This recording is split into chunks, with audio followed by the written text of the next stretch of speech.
What's up, B? Yo, been a while, man. How are you? Pretty good, man. Pretty good. Feels good to be back recording new episodes, man. It's good to Thank be you for back, joining me man. tonight, man. Yeah. How you been, man? So what's new in your life? What are you Um, playing?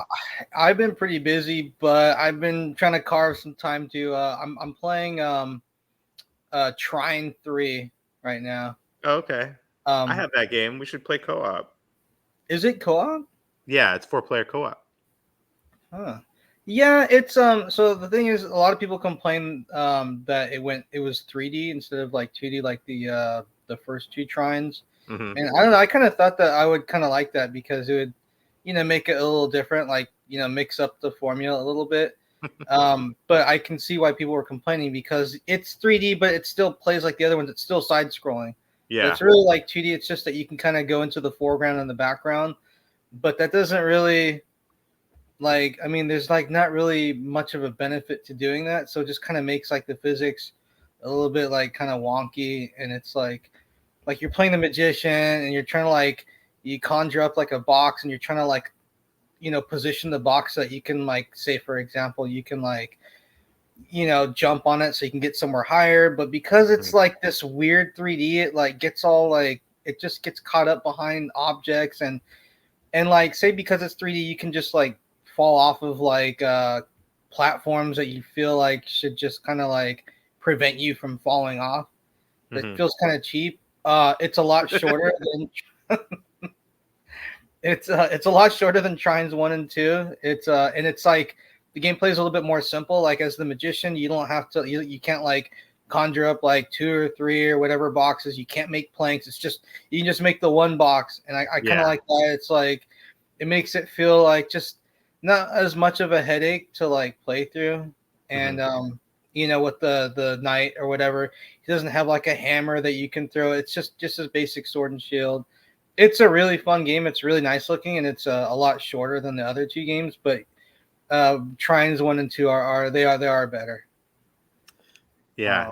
So I have it's up to 4 now, right? Trying 4. no, there's I have 4 also. I haven't got up to it, There's a but they 5th just one. released 5. They just released part 5. I'm like, Okay. man, they keep talking about the dev team keeps talking about how they're like, oh, we ran out of funding and time to make Trine 3 the way we wanted it to be.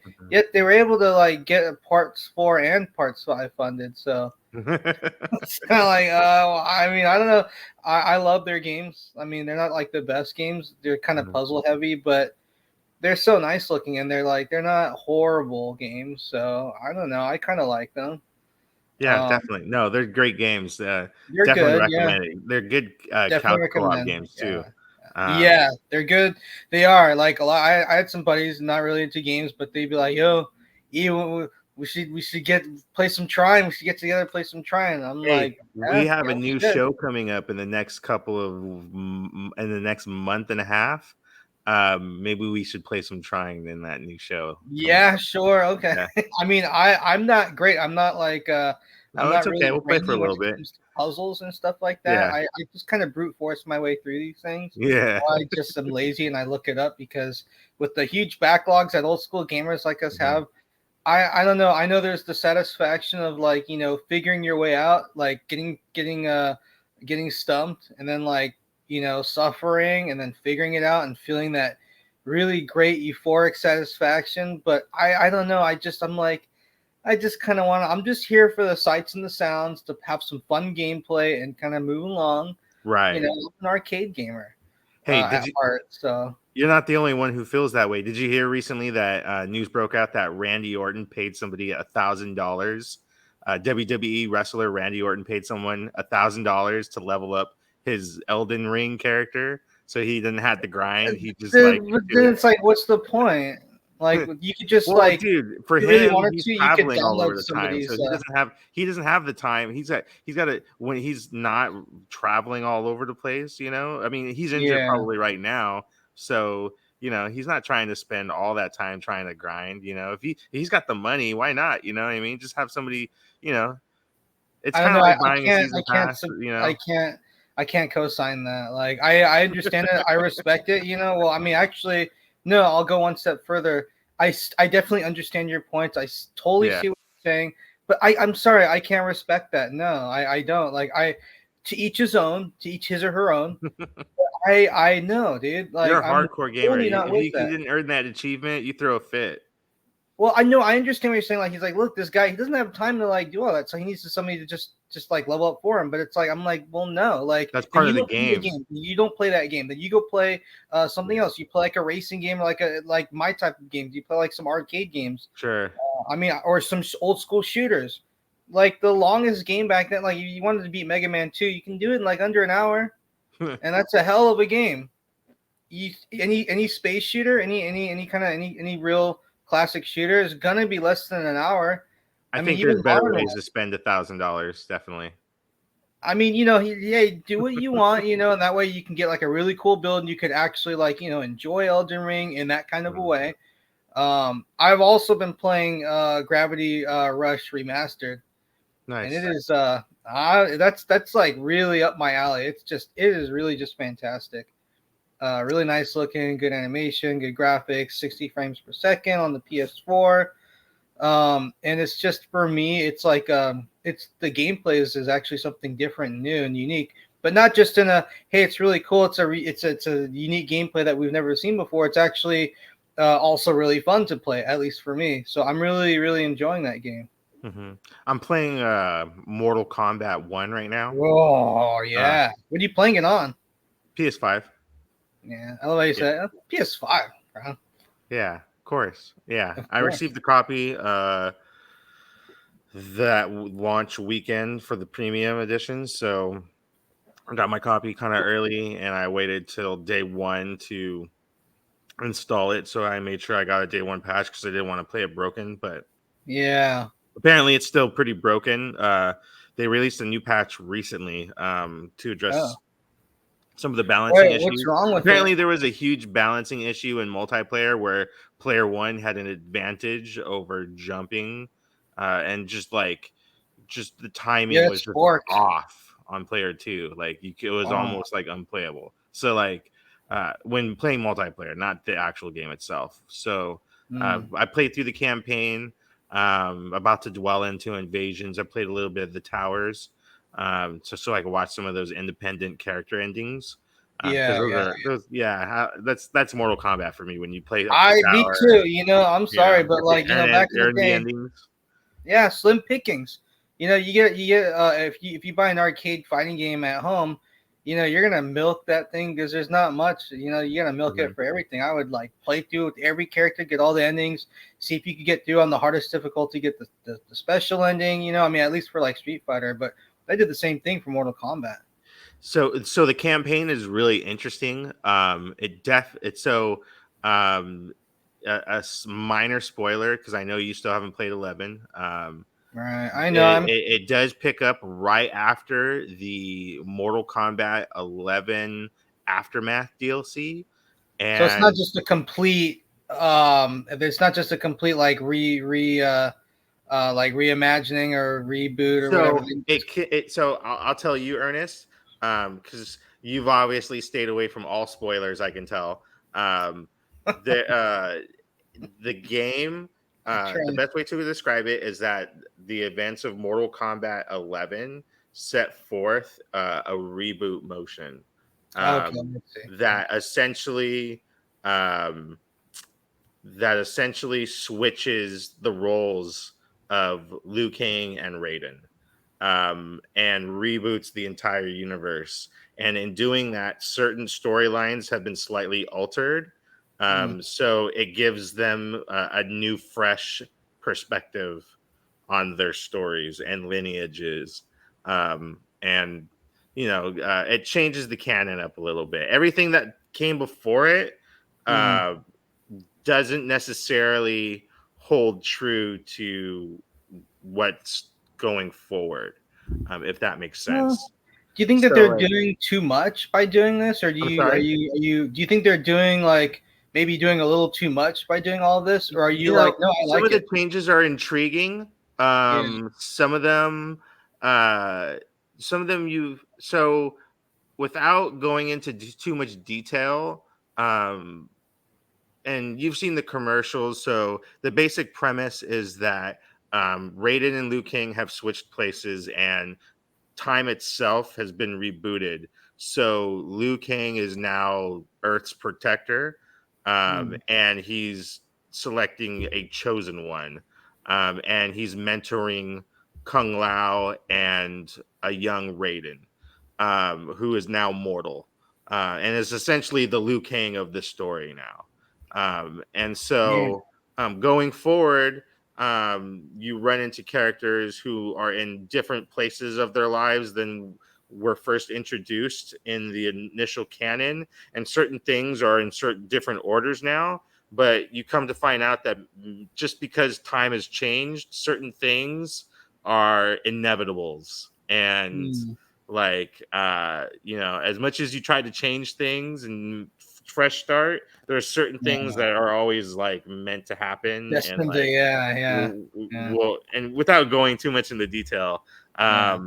and then as this new reboot unfolds, an enemy appears that threatens Liu Kang's new uh, new era, I will just say. Mm-hmm. And it it's definitely a love letter to the 3D era of Mortal Kombat. That's what it With seems, you know. Mortal Kombat 5, 6, and 7.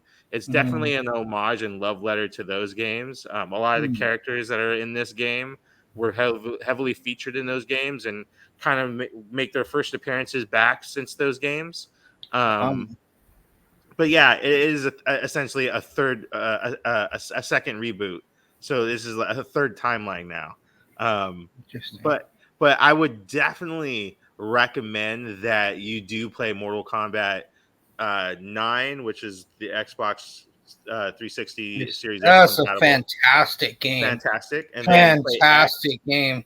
play X, and then play 11. Yeah, because I Um, don't story wise, I like I mean I played the hell out of 9, mhm, and but I don't remember like any story beats or anything like I don't remember anything story wise, but I just remembered how deeply I got into 9 and how it was mhm. just in every way just a like a top tier, Yeah, it was really great. amazing fighting game. There I are think it parts was a better fighting game than Street Fighter 4. there are elements of 10 that I really liked, and there Mm. are a lot of parts that I kind of didn't, and I felt What like did they you not like overdid. about 10? 10 seems pretty cool. Well, have you beaten it yet? No, Okay. When we'll sit down and we'll do a playthrough on that, and we could talk about things I don't we like. played a I don't little want bit to of get it too into. together, yeah, but There's yeah, spoiler things that I don't want to get into yet if you haven't played it.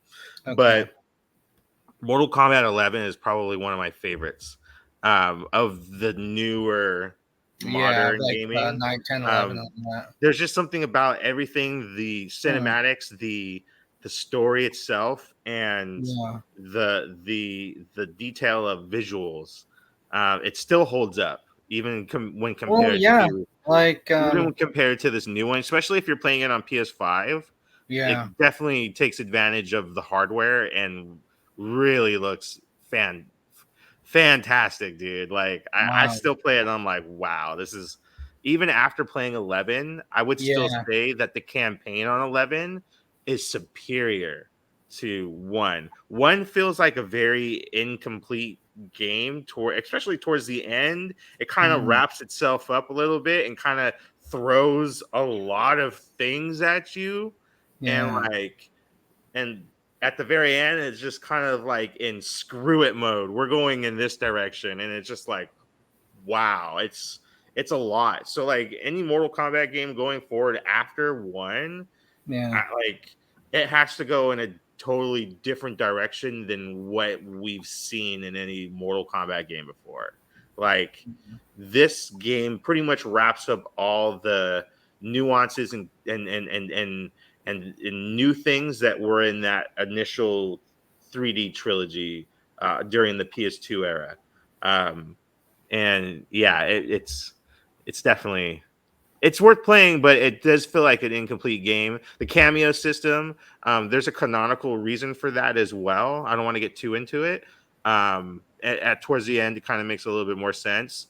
But obviously, they're kind of like X-Men versus Street Fighter where you do the quick tag in attack and they run in Yeah, and yeah. they do attack, and you can combo them up, you can lace them, you can do X-rays with your cameos. The cameos have fatalities, Wow.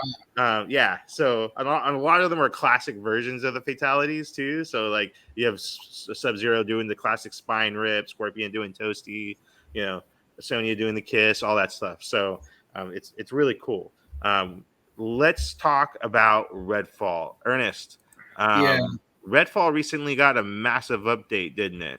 Yeah, it's really great. It's really cool. I feel, I really feel bad. Like, it's like, it's kind of unfair, uh, I mean, for sure, obviously the developers didn't, make this game for it to suck or for it to get so like poorly received.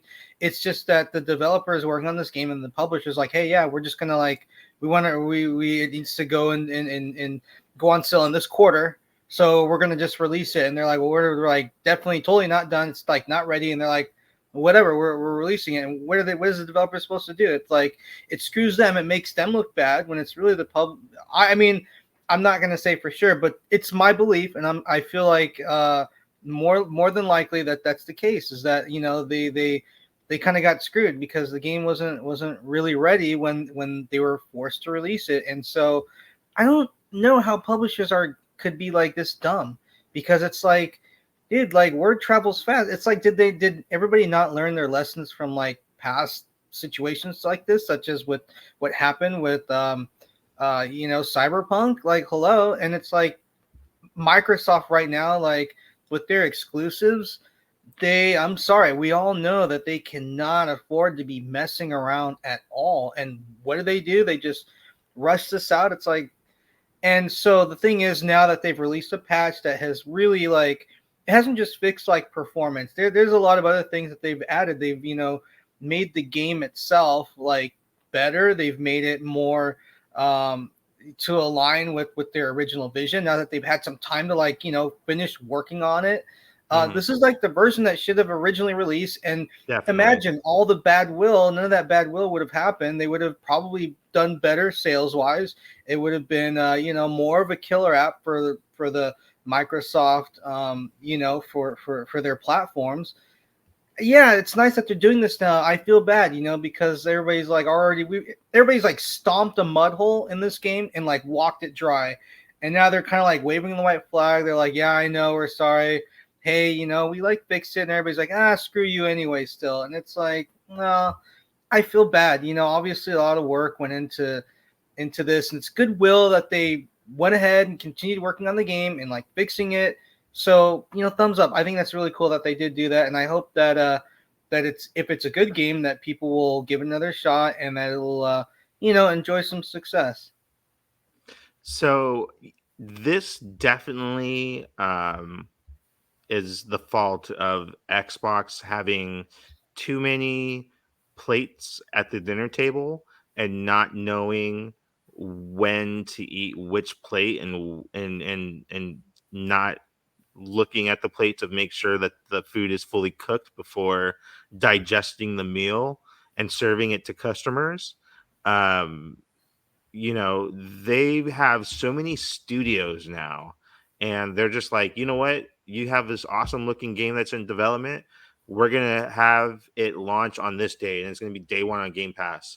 And there's so much pressure when you do that and you're not releasing retail copies and your whole business model is dependent on Game Pass, and then there's so much pressure to make these deadlines rather than just work and create a solid game. Sure, budgets are allotted, and Yeah. you're given deadlines to create these certain games within certain budgets. That's your job. But you don't want to rush a ho hum game out if it could be better, obviously. And if you have the resources like Microsoft, they shouldn't be pushing to have Redfall out to meet certain deadlines and Xbox Game Pass subscription quotas, and you know what I mean? Like that Yeah, if shouldn't it's even all be messed up, what's necessary. the point of even releasing it at all? There's no point. Like Right. if it's not at least at a minimum type of, and again, Sony can stumble here and there. They can trip on it. They can slip on a crack a little bit. Microsoft right now, they don't have the luxury of being able to slip around at all. They need to be Mhm. like you know what I mean, like that carpet that they got that red carpet's got to be rolled out and there's got to be no kinks in it at all. And they Sure. could have done it. It's not like, well, this was like an unavoidable situation, blah blah blah. No, Well, dude, that's they could have, you know, yeah, again, that's the how thing. did everybody not learn from Cyberpunk?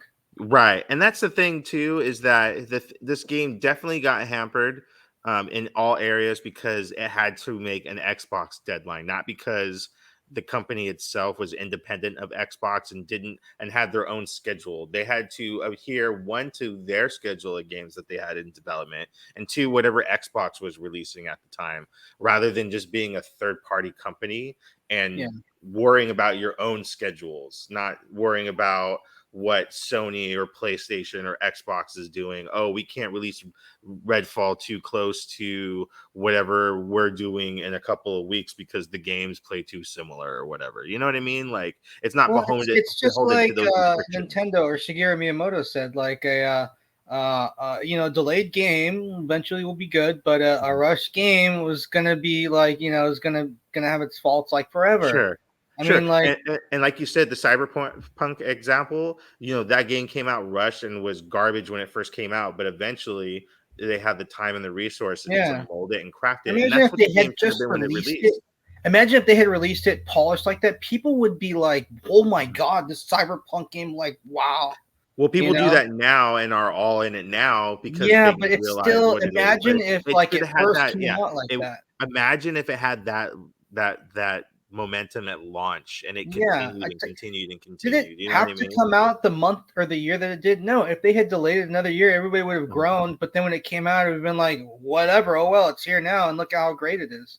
So from all accounts that I've heard, Redfall is now a much playable game, Yeah, and it's far enjoyable running at 60 frames per second. A lot of the graphical enhancements make it yeah.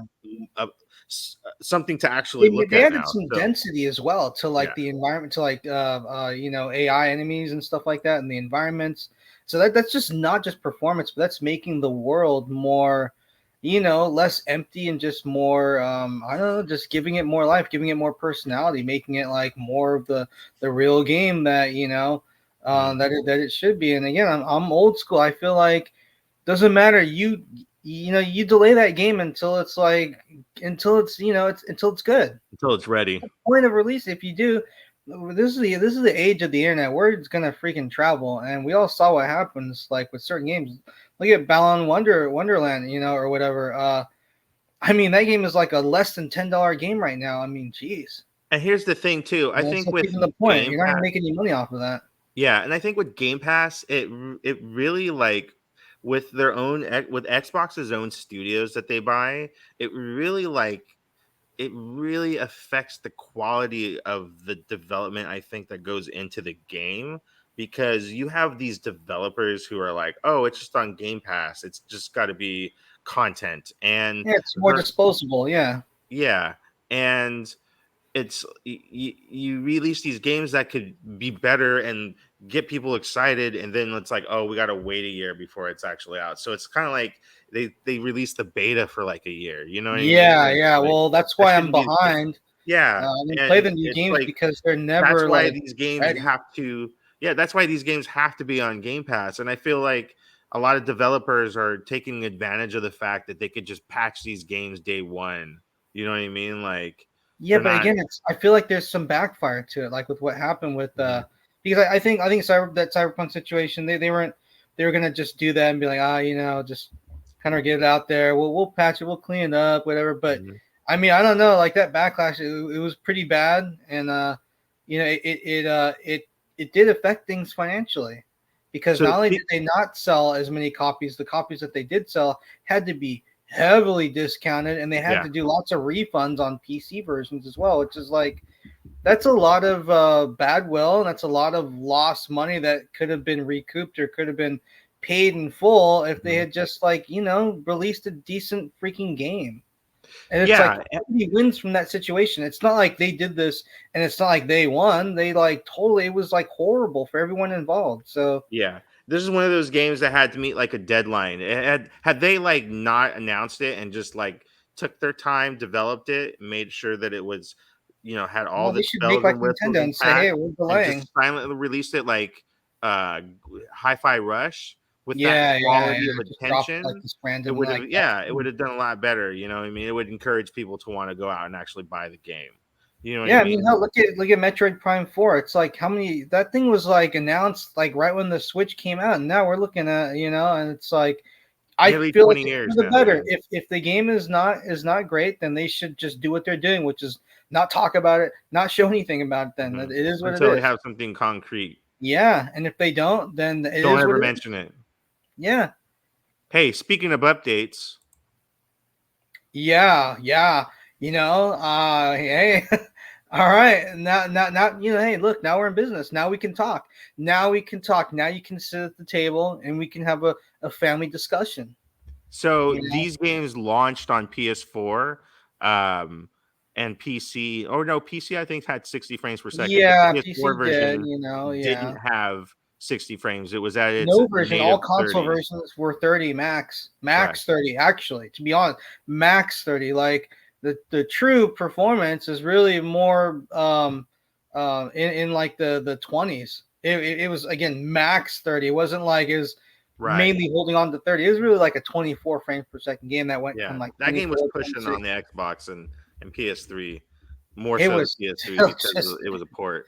it was such a great game. It was a game that I had put off for so long. Everybody's like, I know, but you gotta play Red Dead. It's trust me, it's like so good. And even if you're not into it, if it doesn't look that in, man, I mean, that game really was just fantastic. But I know a Uh, lot of people were really vocal that this recent reissue on PS4 didn't oh include 60 frames per second. no, it So was awful. It was like there was like no really. I mean, well, look, like I'll say, okay, so you went from 720p to 1080p. Okay, I'm not gonna rebuy a game for that.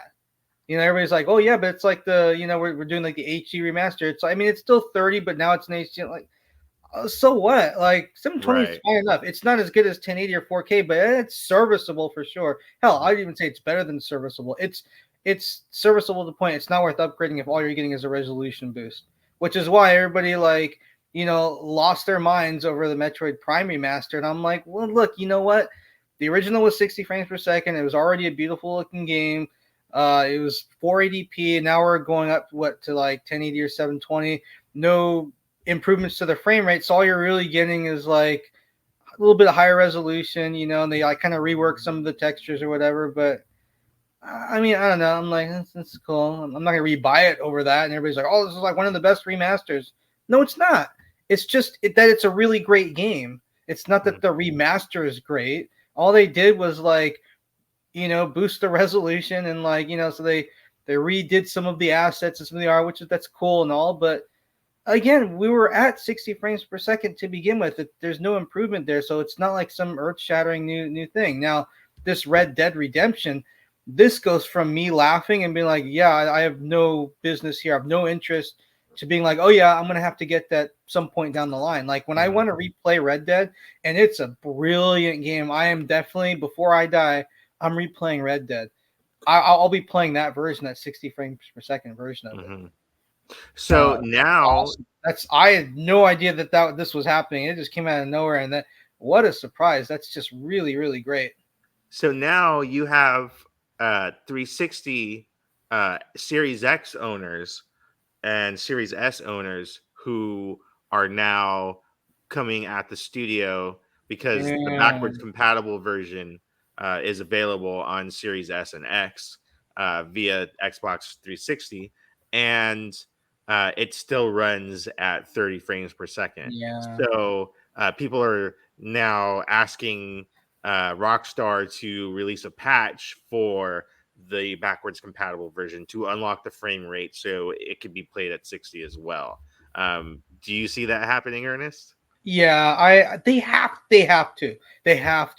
If they don't, then they should deservedly be nailed to a wall. I mean, because like you can't do that. You can't like do this for like the PS5. Like, yeah, we patched it, so now you can get 60. But for the Microsoft Series X, no, that's like There's no way.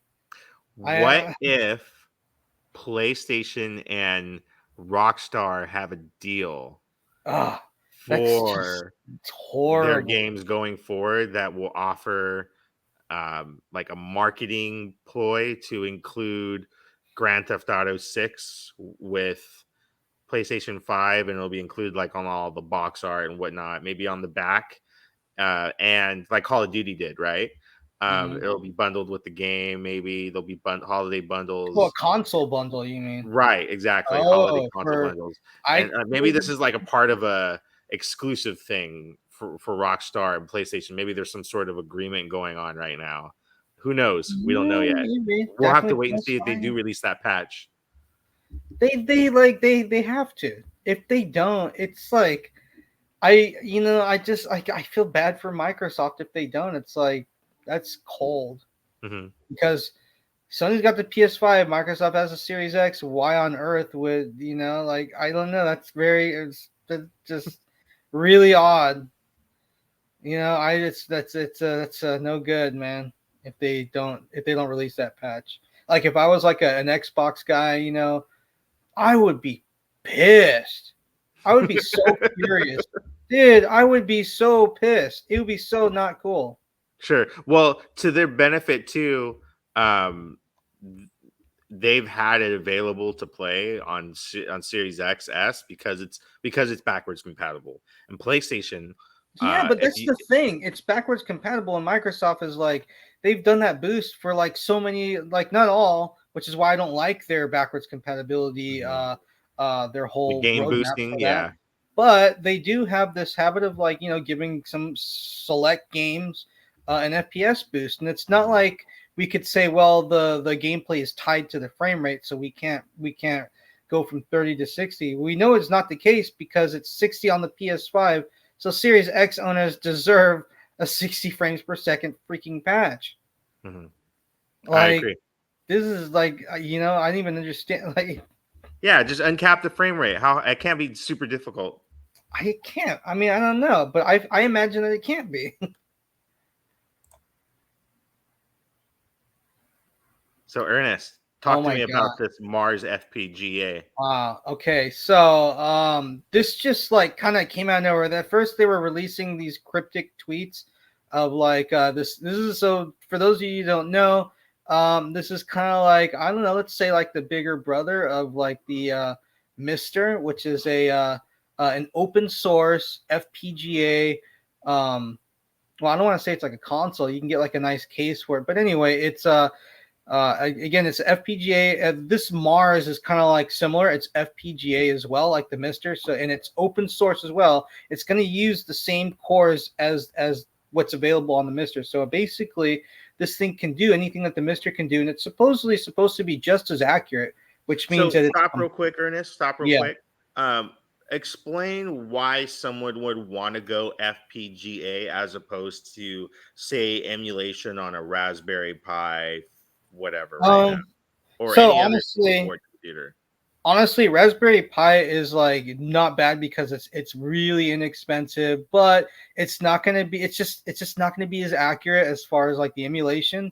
And it's you're gonna get input lag. And you could say, well, won't I get input lag using a Mister? It's gonna add zero additional lag, whereas you'll get lag, maybe a little bit depending on what kind of modern TV you're using, but using that plus like a Raspberry Pi, you're gonna get additional lag, and it's gonna, some people are susceptible to it, some are not, and the ones that aren't, it's probably not gonna bother them like that much.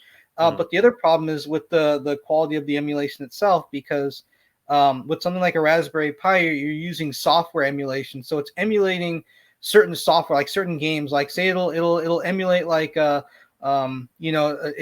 their emulator works really good for, let's say, a few PlayStation games, then they're gonna just basically allow that emulator to just kind of work for all PlayStation games. And when you do that, some of them will be accurate, some of them will not be accurate, some will be like really off, some will be really close, and some will be more or less perfect. But with something like FPGA, you're not emulating the software, you're emulating the hardware itself. So if you can accurately emulate the Super Nintendo, then that means that every game that uses it, that that emulator, is going to be perfect as long as your hardware emulation is perfect.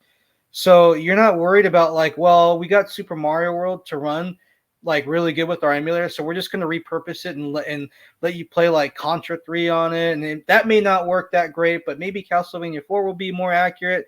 If you're emulating the Super Nintendo itself and you emulate it accurately, then everything that you play on it is going to be completely accurate. So again, it kind of depends. If you're like me and you grew up with these systems and you play them, so you're very familiar with how they're supposed to feel, look, and sound. You may notice small little things like audio delay, like when you're Mario and you jump on an enemy, and the sound effect that goes along with you killing a foe is a little delayed. It just doesn't feel right. It feels off, and that interrupts the satisfaction and the enjoyment of playing the game. And these days, time is the most precious commodity. If I'm gonna like sit down and play a game, I need to play like the best like version of it possible.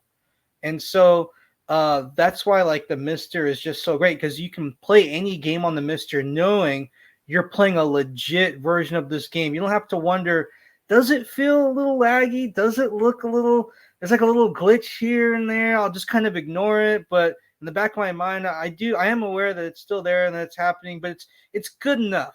I don't want good enough. If I don't have to, if good enough is the only option, I mean, I'd rather play something where that's not a factor. But if I have the option of a situation for playing a game being better, I'm going to want that better option if I'm aware of it. If I know somewhere in the back of my mind there's a better way to play this game, I'm going to spend my time and wait until I can play that version of it.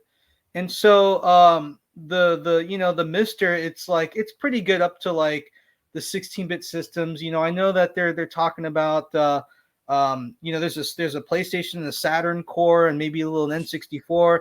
I don't know if the Nintendo 64 went perfect, but Mars is like a new FPGA. It uses a stronger processor, so it's able to handle even more cores. Like there are certain arcade games and newer consoles like the Dreamcast that are you're not going to be able to get those to run on like a Mister, but on the Mars it's more it's more powerful, and not only are you going to be able to run those cores and emulate those consoles, but it's going to be accurate emulation.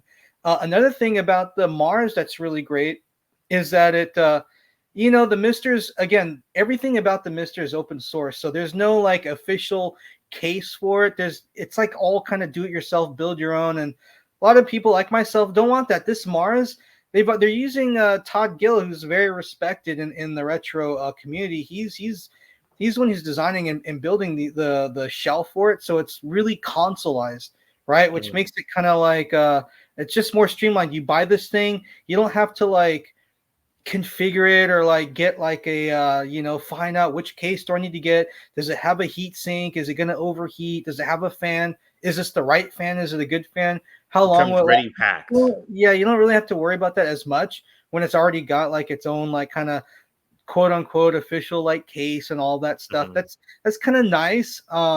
As far as controller ports, this thing is going to use Snack, which is basically with a lot of like Raspberry Pis and a lot of emulation devices, you can use your own Bluetooth or 2.4 gigahertz wireless controllers. If you really want to be like true, you'd want to be able to like take a real Genesis or Super Nintendo or Nintendo controller and actually like plug it into the thing itself and get like a 100% legit experience. You don't have to want that or have that, but again, if you're plugging it in directly, you're going to get like absolutely zero lag. Bluetooth adds a decent amount of lag, enough where I would avoid it.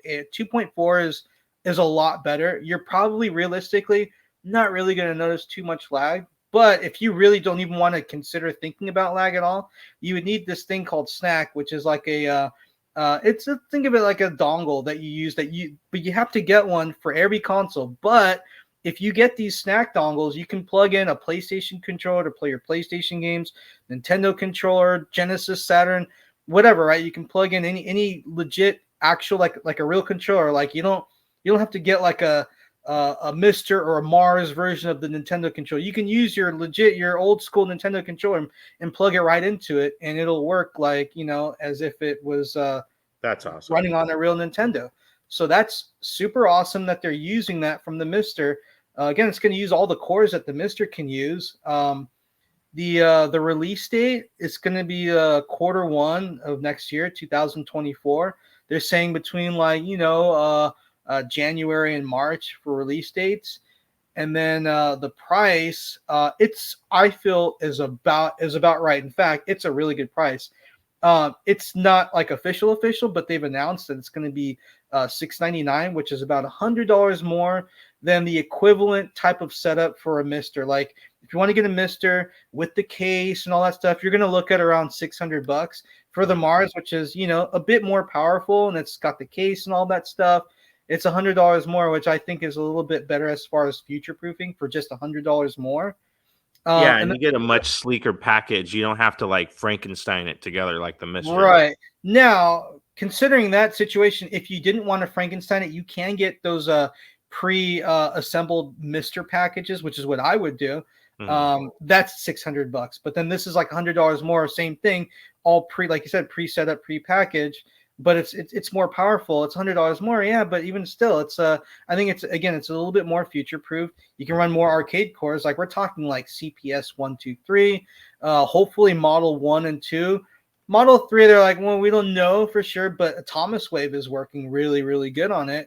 And the other really cool thing is that with a Mister, you'd have to get like a dual I/O board so that you could, if you wanted to plug it into like an HD TV, a modern display, you could do that, and then you'd have to get this this dual port if you wanted to plug it into a CRT. This one has the capabilities to do both, like right out of the box. You wouldn't need to get an additional I/O board or whatever. You could just when you buy your Mars, you can plug it into a CRT. Now, I don't know if it's taking component or RGB, but either solution are ideal. They're, for all intents and purposes, interchangeable. I know there's like some old school gamers that are like, well, what about like composite or S video? I'm like, look, get over it. It's the RGB or component or HDMI.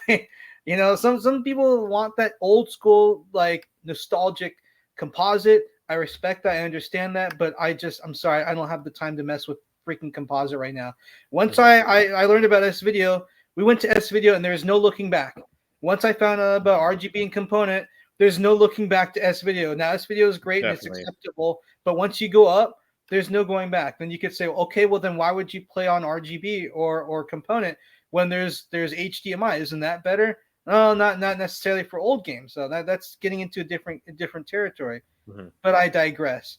Mars is like just came out of nowhere. It's super. It looks to be like, it looks to be a really. It's like a Mister 2.0 kind of a deal, right? It's you could get a cheaper Raspberry Pi and you could probably be just totally happy with it. Ignorance is bliss. But if you really wanted to like get like legit and all that stuff, you can look at this Mars. Is what I would do. Yeah, and it's going to run your games like fairly like 1-to-1. You wouldn't have to worry or wonder, is this like you will. It's a nice. You don't have to think. It's just you play your game on. You know that it's like this is a legit version of this game. There's not going to be any snafus, nothing.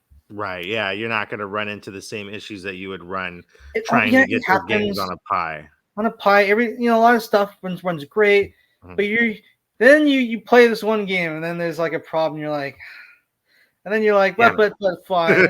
Like, no, this is great. And you play another game, you're like, yeah, okay. So there's a few games that and I don't know. I don't like that feeling because then I know that I'm not complete. Like I don't know what games I can't play, but until I decide to play this game I've been wanting to play for a while. And I'm like, oh, now that's another game that's not going to run like well or perfectly. And then somewhere in your mind, you have this loose change of games that are not running perfect that you still have to figure out what you're going to do about it. Like, do I just let it be? Do I just play it knowing in the back of my head that this is a gimped version of this awesome game? Or like, I don't know. I'm an adult. I'm a patient person. If I would rather wait and save up the money and get the real thing and be happy and satisfied than to just plunk down a little bit of money now and just get something that's just, it's good, it's all right, it's cool. I don't want good. All right, cool. I'm at my age. I want perfect. I can wait. If I'm gonna sit down and play this game, don't waste my time. I need this to be like Yeah, the legit version of this game. That's that, one you to one. know? Well, Yeah, yeah. speaking of imperfect games, so it's been a very bad week for Sony PlayStation. The last Really? couple of weeks have been Yeah, really last bad. couple of weeks. So Yeah. we've been off for a couple of months, Ernest, with the Has school it year been that long? starting. You're a full time teacher. Yeah, it's been a couple. I think our last show was in mid August, and so with the school Oh year man. starting and whatnot, a lot's happened. There's been a state of play that kind of Yeah. bombed, and these the news broke out not too long ago that Jim Ryan, the PlayStation president, is going to be retiring early next year. Ooh. So all this news is starting to come forward about PlayStation and their inner workings and whatnot, and it looks like the games as a service model hasn't exactly been working out very well for PlayStation as a whole. Oh, you Some of don't the say. headlines that I'm going to share with you right now were ripped right before the show went live. And these are some of the headlines that pop up when you type in PlayStation Live Services.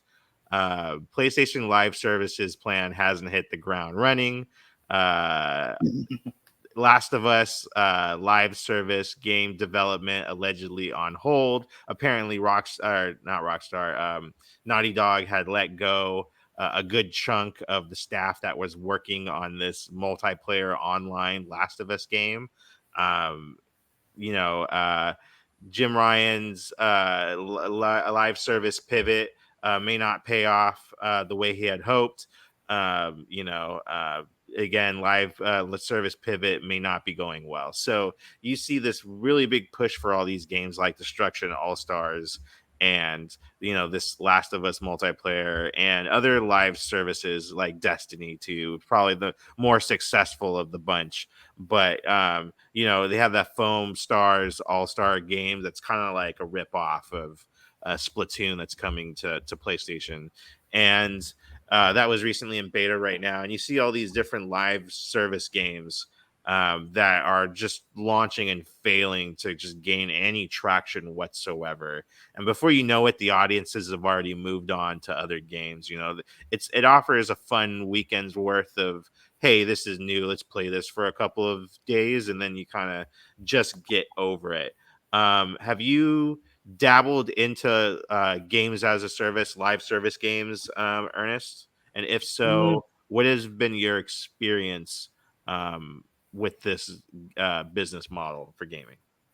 I mean, I'll be honest. I played a little Fortnite. Mhm. With like some of my students and stuff like that. I played like Battlefront 2 a little Mm. bit.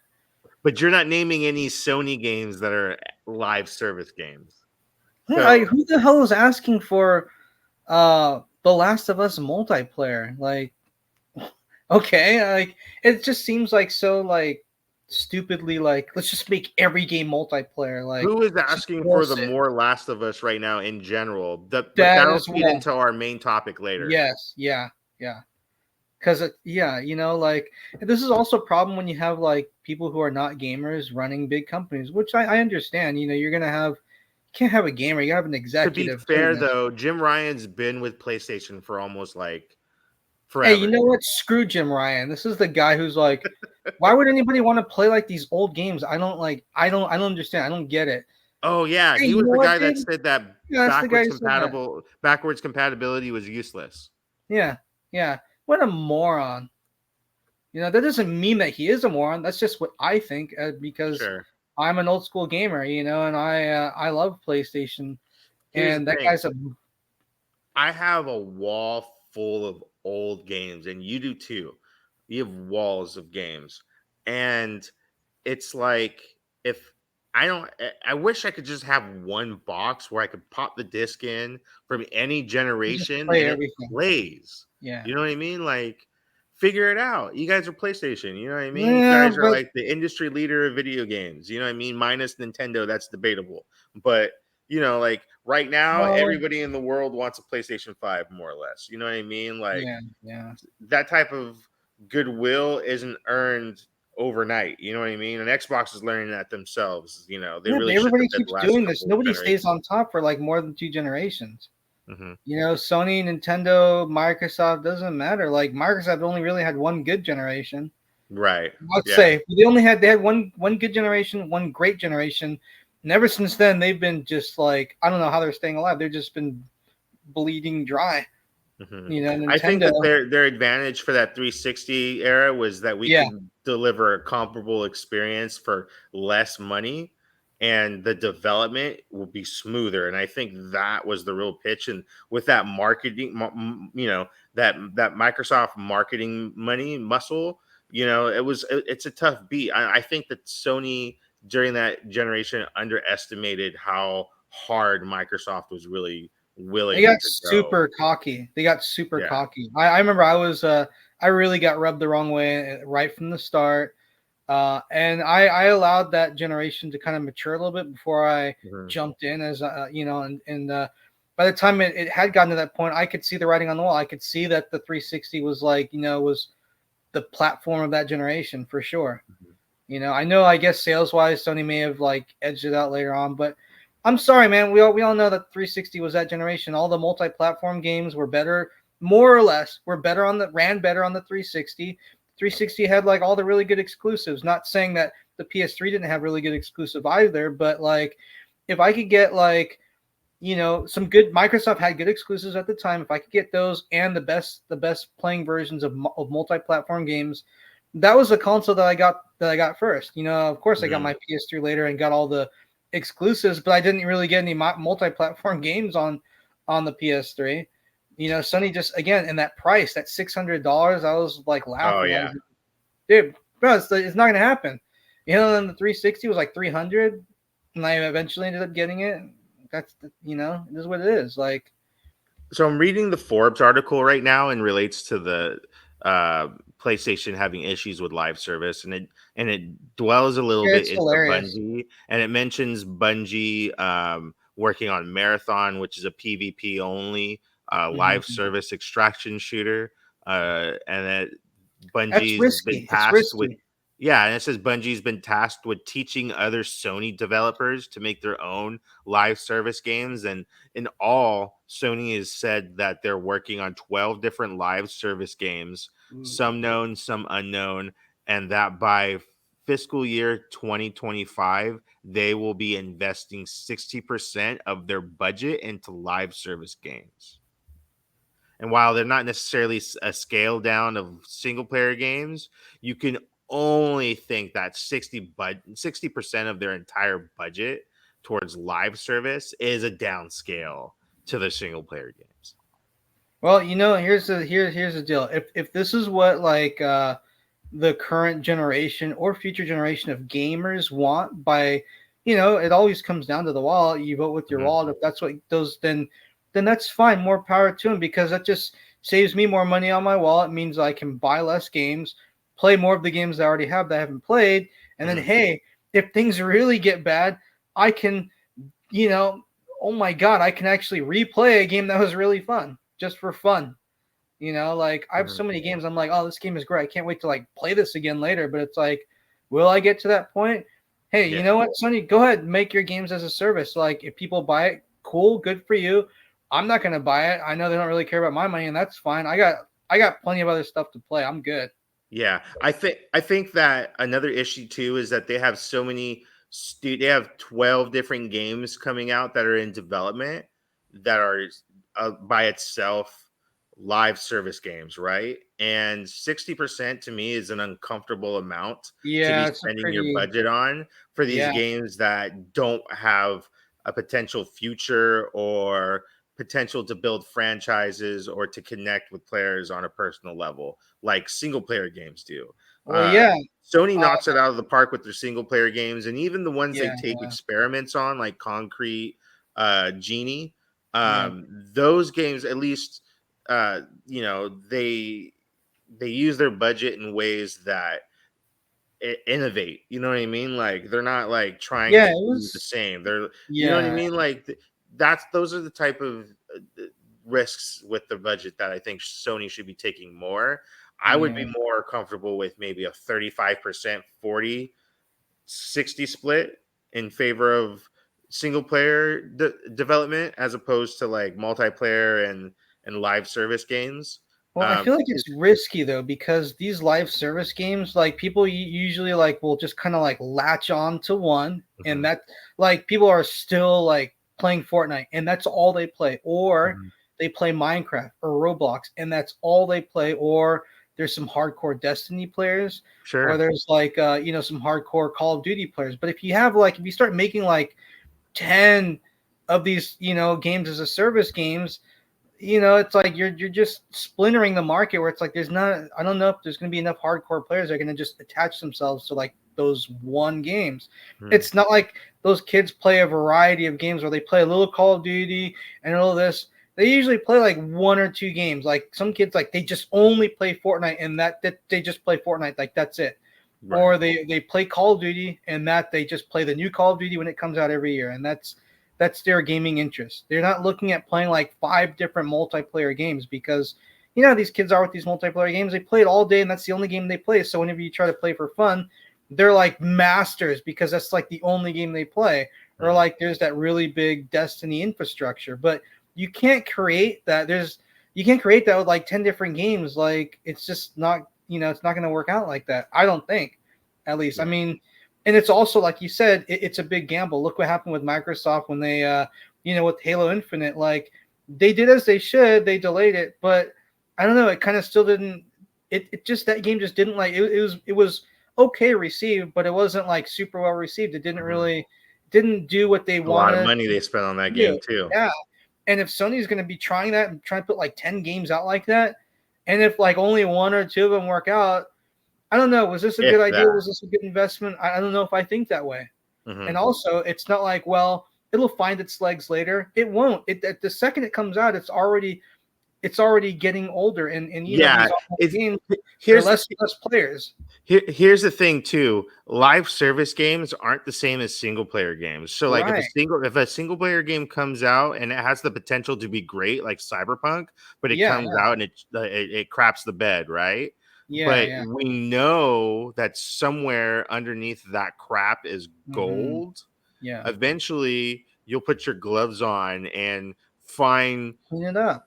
pick until you get to the gold and you weed out all the poop around it, right? Yeah. So it's the same with live service is that it's just poop. There's no gold underneath. These games are developed to be monetization Like whores. instantly You too. know It what I has to be. mean? Yeah. They After have a one year or two, purpose, and the it's not users to aren't just going to let go you play up. They're for going to go free. down. It's to buy content over and over and over and over and over again. It's to Yeah. pump But money, and people see through that, and yeah, they don't want yeah, to be a yeah. part of that As grind. dumb as You know what I people mean? are, they can sometimes see through that. And the other thing is that sometimes you have games that come out, they're like single player, but they come out under the radar. Like back in the day, Mega Man came out and nobody cared. It wasn't until Mega Man 2 came out that people were like, "Wow, this is like the best game ever." Mhm. This is Mega Man 2 though. What about Mega Man 1? And then people went back and it's like, "Oh yeah, we got to check out Mega Man 1," and it became its own legendary classic. When you have a games as a service, when it gets older, not only does it not, age like a wine, like when people are like, hey, yeah, that game, we kind of slept on it. It's actually really good. No, if you get into that game 3, 4 years later, it's going to be a dead game because it's a game as a service. So if you don't jump on immediately, it's just going to only get less and less and less players and well, less likely for people to play it at that point as well. So I just, yeah, this doesn't seem to me like rocket science. These are people with like business degrees, and they make loads of money, and they're in charge of ridiculous amounts of money. How could they not like know this? Mhm. Yeah, I think that uh as a that whole model just needs to end because Yeah, it's a toilet flush. You're just wasting millions and millions of dollars on these games that they hit for a weekend and then nobody wants to yeah, play them. And with the difference with a Cyberpunk, again, like we mentioned real quick, and we'll go to the next hmm topic, is that those games, like I mentioned, there's a strong potential there, and people were hyped about that game. And you know when it came out, it had bugs, but you could see the genius in it. You know what I Yeah, mean? yeah, yeah. These live service games, there's no genius. They just want to Yeah, this monetize. It's like not. It's yeah. not to put. It's not to give you an experience. It's just a cheap thrill. But speaking about And old it's also games, good for something like Game Pass, where it's like, oh, we just need something like you right? said earlier that just throw it because people aren't going to pay 60, $70 for that game. They'll if it's Right. for free on Game Pass, yeah, they'll like you said, they'll check it out, they'll play it for the weekend, and then they'll move on. It's just really disposable, and it's like okay, fine, but then like, where's the money there? There's like the earnings potential. I don't know if I am as optimistic as Sony is in seeing that. Yeah. So speaking about old games that you mentioned, Ernest, do you know when the Nintendo Switch dropped? I kind of thanks to you, I do. So when It's a did it drop? little. It doesn't come out until we're talking about like third quarter of 2024, like September. So I So mean, so the well, Nintendo Switch is pretty old, bro. It's been it's out like for it's like really so old. it's I no I go kind ahead. of feel like this should have came out like now. Basically, it should have been out like now, like you know, um, around now, and then like do gangbusters during the holiday season because Switch sales, are great and all that, as we all know, but like they have been slumping last year or so. Last couple of years, they've been kind of on that downward, on that decline.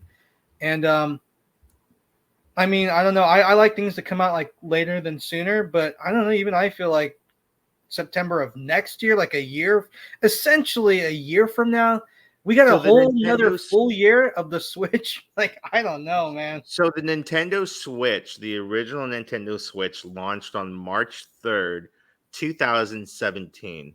So when March approaches, we'll be approaching the 7th year of the Switch.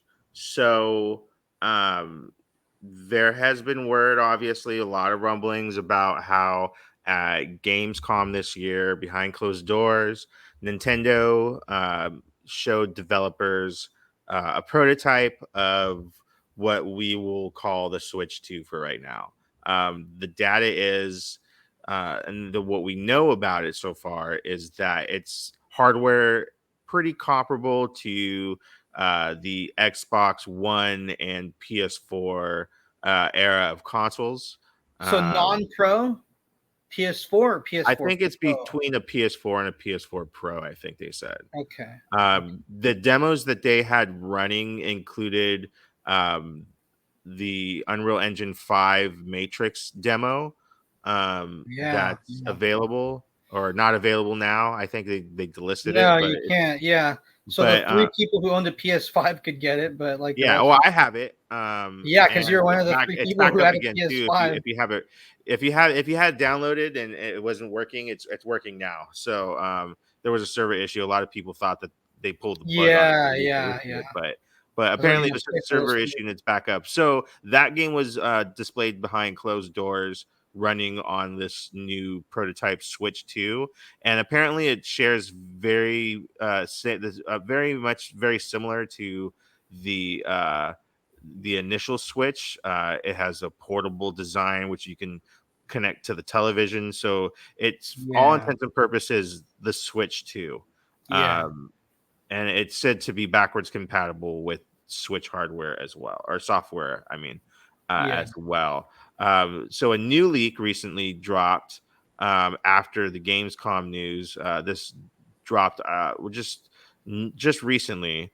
This leaker is responsible for leaking the Thor Ragnarok God of War DLC, and some uh, other poignant game leaks as well as of late. He insists that the Switch 2 has an intended release for September 2014, but the placeholder is set for early November, which is typical for retail. A lot of consoles kind of drop in that November holiday window right before Thanksgiving rush or during Thanksgiving weekend. Um, to kind of create artificial hype and demand for the console right before the holiday season. So the internal name The development name is the NG, as it's known internally. Obviously, it will not be the final name. It says there are two intended models, one being a standard one for 449, and a digital option for 400. So it looks like there's going to be two SKUs, one that's all digital and one that receives the backwards compatibility with the physical um, Switch One carts as well. Um, Ernest, what are your thoughts on this leak? Yeah, it sounds really good to me. I If it's don't. true, Yeah, if it's all true and all that stuff, the date is a little. I don't. I don't know. I kind of feel like it should come out like sooner, you know. But I like that there's two models. Digital option, Mhm. standard one. The thing pathetically that I like the most is backwards compatibility. That means like, okay, I can really I can get comfortable with my original Switch collection. I just want to know, are we looking at any kind of upgrades for that backwards compatibility? Is it going to be like that you can play them, which I'll be okay with, but I So, would really like if we could get a frame rate boost or even a resolution boost for some of these games. one of the demonstrations at Gamescom apparently that I failed to mention was a an updated version of Breath of the Wild running at 60 frames per second. So Yeah, that's got a lot of people talking like, oh, does that mean that since if it's true and it's backwards compatible, that when we put in our Breath of the Wild, that this is what we're going we to get that get, that this is performance what boost. we're Does it going to get. unlock the frame rate? Yeah, or is it just like a special build that they made specifically for the Switch just to show off its potential? Oh, for I sure. mean, I think it's more the latter. I think it's definitely kind of like a Gran Turismo HD scenario where yeah, when they showed yeah, off the PS3 and they had it yeah, running an upscaled PS2 version of Gran Turismo 4. just to kind of I yeah think it's show the the. latter. Yeah, I think that's likely, but I also something to consider, which could kind of go either way, is that yeah, that definitely could be the case. But then the other thing that to consider is that would it not be if this thing is backwards compatible and it's stronger, wouldn't it be kind of easy to just make use that backwards compatibility and just unlock the frame rate and say, look, got regular Breath of the Wild, unlocked frame rate, now it's 60, and that's it. Instead of having to like devote time and resources to making a specific build Hmm. that but Nintendo's nonsensical like that. So yeah, they would, instead of just using a backwards compatibility and unlocking the frame rate, they would waste a bunch of time and resources to making like a specific build just to show behind closed doors. But a couple things to think about there. Who knows? What do you think about the price point? It's a little high, but it's still, what, honestly, it's 2023. With post pandemic prices and the new normal and all that stuff, it's about right. I mean, I don't want to say that it's about right, but it's about as to be expected. Yeah, I think The I need to Switch never see went down in I price. think I need to see the hardware, the final hardware, and what it looks like, and what we. I mean, right now we're just going on hearsay and rumors and Yeah, assumptions, and confirmed they're fair reports. assumptions, though. Yeah, I want Nintendo to debut this hardware to me and show me what it is. This is what it is. This is the controller. These are the games that it plays. These are the games that it doesn't play. If it plays my Yeah, they need to backwards fix compatible those Joy games, Cons and the stick drift. They need to yeah, sort all that stuff exactly. I out. want to see Like everything. What's the resolution that we're playing up to? Um, that's those tricky all come into because even play if you into whether I think it's worth the that for 500 whatever. You know what I mean? Like, Yeah, um, but even still, even stating a resolution is going to be tricky because mhm, you can say that hell, they could say that they could do 8K as long as you're only putting like one character on the screen or something. Like right. you could technically make it do many things, like, Mhm. oh, we could do 4K 60 as long as like the graphic setting is like super low. I mean, you know, you could say anything. You could say, oh, this thing is like native 4K, but in reality, how many games can that are going to be designed for it can run like that? I don't know. I don't know. Yeah, So this is speaking, going to be I our don't. last topic for tonight. Ernest, recently one of the Naughty Dog developers updated their LinkedIn page and leaked something that was kind of the most well-known secret at Sony at the time and at Naughty Dog, and that they're developing a PS5 remastered version of The Last of Us 2. I think this is wildly unnecessary. The Last of Us 2 just came out on PS4, maybe what, like three years Yeah, ago. like a few years ago. Not it's. It didn't really get a PS5 patch update. That Did it was really not? Did it not get a PS5 I patch? don't think it got a significant one. I think it got a minor performance boost, obviously because of the Honestly, that's hardware all that it it's really running needs. If on. you can just bring it up to 60, then it's good. So this is the leak right here. The lead outsource artist, whose name we'll omit right now, you can easily find it if you just read any article. Um, Pretty much states right here that they're in charge of overseeing the production of all outsourced environment art, assets, weapons, and interactive props for two iconic titles: The Last of Us Part One, which is a remake, remaster, we'll just say remaster of the first game. That game was remastered already on PS4, and then they kind of remastered it again using PS5 engine and all the bells and whistles that the PS5 can do visually. Essentially, it's the same game. A lot of comparisons, kind of put side by side, just really just look like a fancy dolled up version of the first game. Not really adding anything beneficial to the game that wasn't already there. Um, So, Ernest, do you are are you interested? Talk to me here. Like, Why okay, would Sony do the this? first Why would I one, be interested? if they hadn't released the remaster of the first one for the PS4, then I could understand. Yeah, Last of Us was a PS3 game. We're gonna bring it to the PS5 and do these updates. I still would have thought that it's kind of unnecessary. Will I take it? Will I like it? Yes. Is it necessary? I mean, I don't think so.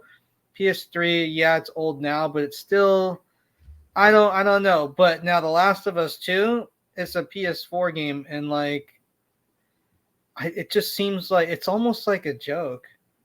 Like it's not old. Like, what do you mean remastered? It's not. What are you gonna do to it? Mhm. I mean, no offense, Well, but they'll going probably from a do the same PS4 to thing a that they did to PS5 the first. is, They'll do the same thing that they did to part one. They'll just give yeah, it but like like The Last of Us HDR Part effects and One, stuff like that. yeah, it's like it's really mild. It's kind of like if I never Mhm. played or bought The Last of Us One, yeah, I would get the PS5 version. But if you played like almost if you played the PS4 Last of Us Part One, I mean, like if you want to buy it again, you're not getting like a better frame rate. You're just Uh-huh. getting like kind of like with Metroid Prime, you're getting like some. You love that reference. Yeah, and I'll tell you why. Because people lost their minds over like Metroid Prime Remastered, and it's like I'm like, not that much has changed. You guys just forgot how great the original game is, and they're so like, oh my god, this game is just so great. And it's like, yeah, I totally agree. I never forgot though. It seems like a lot of people kind of forgot, and they're being reminded again, man, how great this game really was. Wow, and it's just like, let's not get that confused Mhm. with the fact that this is a remaster, and they're like, they just did such a great job with the remaster. Well, they didn't really have that much that they had to do. The original game was already 60 frames per second, and it already looked freaking amazing. Like, even when it first came out, it was like I couldn't believe that it was like real time, and I was just like, this is Mhm. one of the nicest looking games ever. And so it's almost like they're getting this credit for that, and I'm like, guys, the original version didn't look like that different from this remastering. It's Mhm. not that the remastering is so great; it's just really nice to see him play this really amazing game again. It's not that the remastered really made a whole big difference. And that's the same thing with The Last of Us Part 1 coming from the PS4 version. Sure. And this one, same thing, coming from the PS4 version of The Last of Us 2, going to The Last of Us 2 on the PS5, I don't know what they're really expecting as far as improvements. It's kind of like Spider-Man, on the PS5 versus the PS4. It's like it's nice to go from 30 frames per second to 60, which I'm all about. Mhm. But like other than that, it's like it's really wholly unnecessary. Just patch the the PS4 version for 60 frames per second, and I don't know. It's like it seems like a waste of time and resources too. It's almost like Naughty Dog is like scared to make a new franchise. They're just trying to like milk Milk that it Last to of Us so that they can just delay the potential for failure with their next, because it's going to be hard for them to. They've been striking gold, and it's like I'm sorry, like they're gonna make. I feel like at some point they're gonna make a game that's just not gonna hit, and then it's gonna be like, oh, what's going on? What happened? And they're Yeah, kind of like, they lost their kind of mojo. they don't want to just make that jump. They don't want to get in that deep end just yet. They want to hang out in the shallow end for a little bit while more. And Yeah, I I I think that obviously it's to move consoles. With the Last of Us TV show coming out and being as mm, wildly popular as it was, yeah, Sony struck while the iron was hot. They have a new console out. Let's put out the Last of Us Part One. We'll vamp it up to take advantage of all the bells and whistles that the PS5 can do visually, while not changing the core game too drastically for hardcore fans who've played it and love it and want to play it again the best possible way that they could play it on PS5. Um, and they don't have to dig and look and hunt for an old crusty version of this game on well, a that's not true that with that the that's on Last of Us 2. inferior hardware. Hold on, that's on inferior hardware. So like it's on PS3, it's on PS4. But would you play those versions if you could play the PS5 version?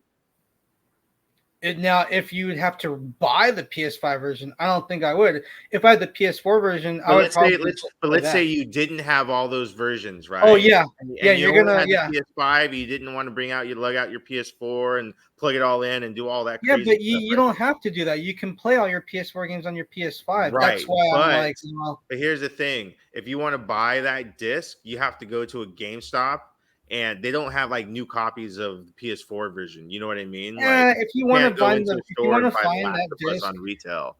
You know what I mean? if you want Unless to you're find The getting the Last newer of Us, version. you can find it. And not only that, No, it'll sure, be like sure. If you go to like a Target, it's popular enough where you could probably find it. I'm just you can saying, find it. Yeah, I'm and just not only saying, that, it'll be way cheaper. It'll be way cheaper. sure. But as those carts go out of but here's the thing: Sony doesn't want you to buy it for cheaper. They want you to pay $60 for that game. They don't People want you to buy can, it but cheaper. So like they I'm discontinue the older version, right? And they make it more scarce. A lot of these companies, retail companies, aren't carrying physical copies anymore. They're only carrying the latest, greatest current new thing that's out because that's all that they have room for on their shelves because their yeah. shelves If are you want already to super walk into limited. So Target, that yeah, so yeah, are they they gonna can. are they gonna try to fill their shelves with a $20 game, or are they gonna try to promote that brand new $60-$70 game that gives them more profit than a $20 game would, right? Yeah, of Sure. course.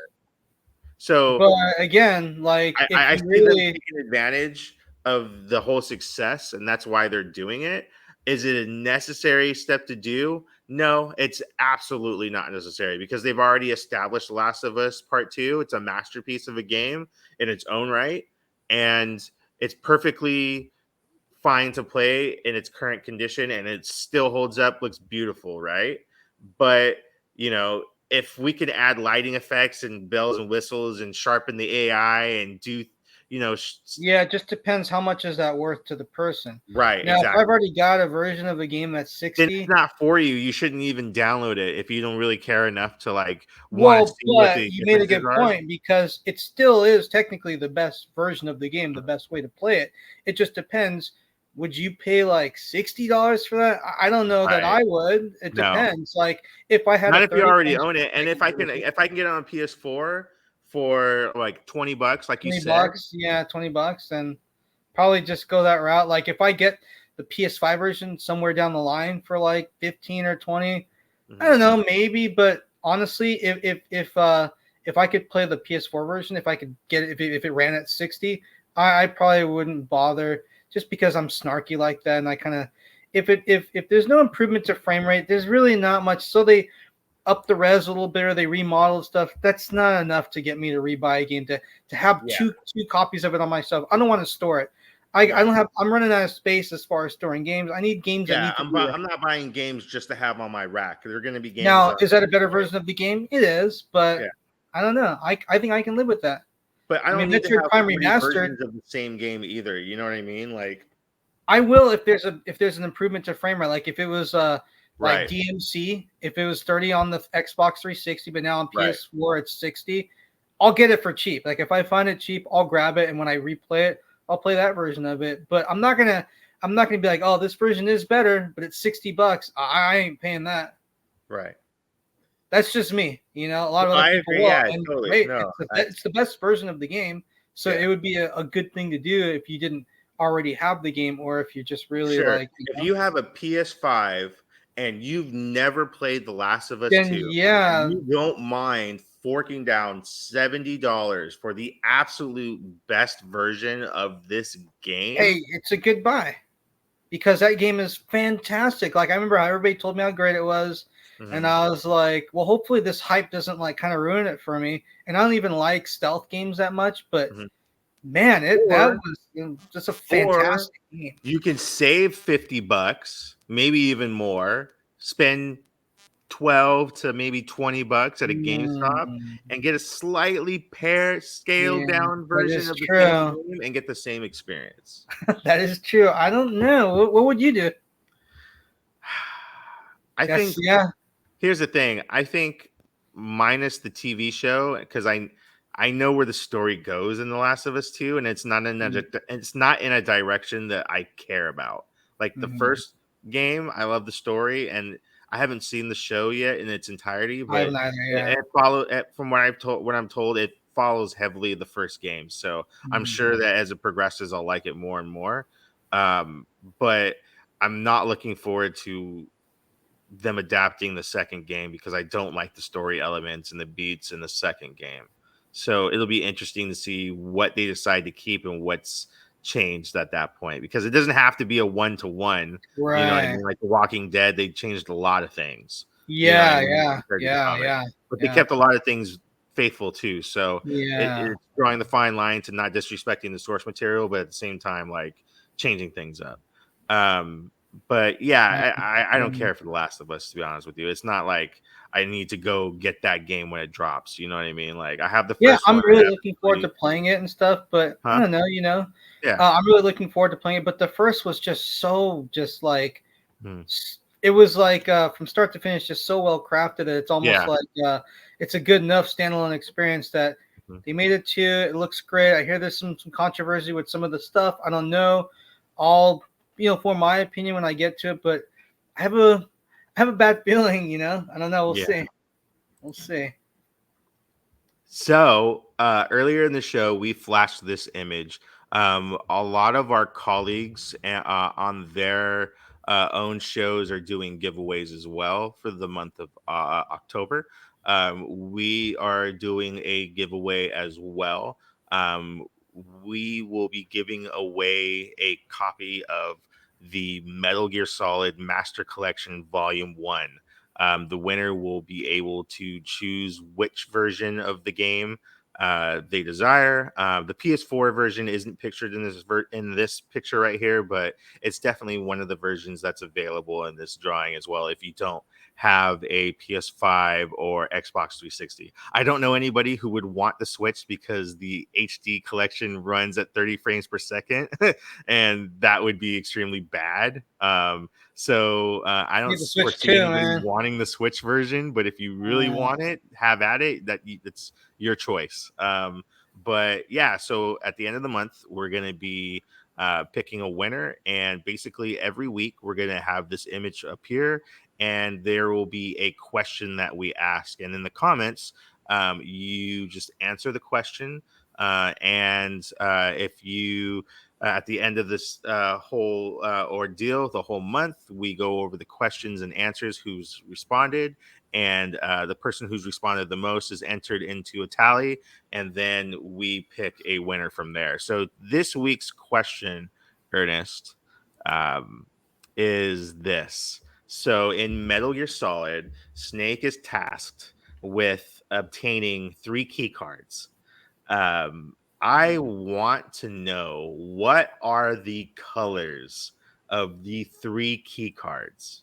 So in the comments area down below, go ahead and comment what key card colors Snake is required to obtain to shut down Metal Gear Rex towards the finale of the game. Great part of the game. Again, the question is, Snake is tasked midway through the game of obtaining 3 colored key cards to shut down Metal Gear Rex. Um, your task is to name the color of all 3 key cards. So go ahead and write down in the comments below what those colors were, and that is your entry into the contest. So do that every week, and that improves your chances of winning a copy of Metal Gear Solid for your console of choice. That's going to be it for us today, Ernest. Any final thoughts? Enter that contest. Get yourself a free copy of the game if you can. Where can people find you, Ernest? You guys can find me on Twitter at Emperor_Ernest. And you can find me at Moses IVVIOC. You can also follow us at the Cultured Gamer Podcast on Instagram. And you can also follow us at the Cultured Nerd on Instagram and Twitter and all the socials. I think we're on Threads now too. Twitter X, Instagram, and the culturednerd.org. I think we've acquired the .com. I'm not quite If sure it's not, yet. keep looking. I take that back. I know we have, but I don't think we've integrated yet. I don't think I was supposed to say that yet. But whoops. So with that said, thank you for watching, and have a good night, everybody, or a good day whenever you're watching. Thanks for watching. And a good week to come. Good things are coming. So go ahead and visit us at patreon.com/the cultured nerd. Look for the show's tier, support us and all the other shows in the podcast YouTube network. We want to thank Ernest for joining us today. His time is valuable, and we appreciate his time and commentary. Everybody's time is valuable. Your time is valuable. Everybody's listening's time is valuable. Everybody's watching's time is valuable. We want to thank our Patreon supporters, Wesley, Mitch, Connor, Anna, Oscar, Craig, and Salib. And we want to give a shout out to Jose Navarro. He did the art for our logo. Go ahead and follow him at Navarro and Jose M. And thank you for watching. If you like this video, go ahead and give us a thumbs up. Go ahead and click subscribe for more videos and shorts, as well as our second show coming soon. And go ahead and scan that QR code for more cultured nerd tidbits. Thank you for watching. See you guys next week. Have a good weekend.